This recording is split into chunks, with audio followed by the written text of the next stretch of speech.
घरफोडी चोरी करणारा रेकॉर्डवरील आरोपी जेरबंद, 52,200 रुपयेचा मुद्देमाल हस्तगत.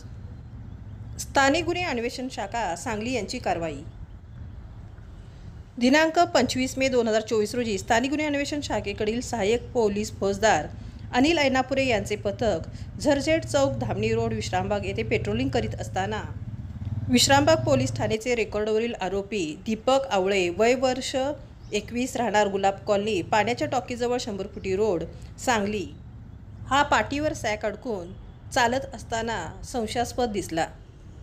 पेट्रोलिंग करीत असलेल्या पोलीस पथकाने त्यास ताब्यात घेऊन त्याच्याकडे चौकशी केली असता त्याच्या पाठीवर अडकवलेल्या सॅकमध्ये चांदीचे व इमिटेशन दागिने आढळून आले. या दागिन्याबाबत चौकशी केली असता हे दागिने 7 ते 8 दिवसापूर्वी राजमती शाळेच्या पाठीमागे बंद असलेल्या बंगल्यामध्ये घरफोडी चोरी केली होती. त्यातील हे दागिने असल्याची त्याने कबुली दिली.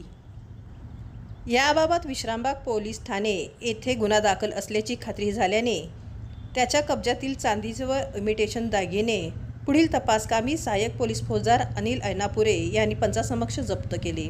दीपक आवळे हा रेकॉर्डवरील आरोपी असून यापूर्वी त्याच्यावर घरफोडी चोरीचे गुन्हे दाखल आहेत. सदर आरोपी व जप्त मुद्देमाल पुढील तपासकामी विश्रामबाग पोलीस ठाणेकडे वर्ग करण्यात आला असून पुढील तपास विश्रामबाग पोलीस ठाणे करीत आहेत. सदरची कारवाई सहाय्यक पोलीस फौजदार Anil Ainapure, police head constable Imran Mulla, police शिपाई विनायक सुतार, रोहन घस्ते, अभिजित ठाणेकर, सूरज थोरात, स्थानिक गुन्हे अन्वेषण शाखा, पोलीस नाईक श्रीधर बागडी, पोलीस शिपाई अजय पाटील, विवेक साळुंके, कॅप्टन गुंडवाडे, विजय पाटणकर, सायबर पोलीस ठाणे यांनी केली आहे.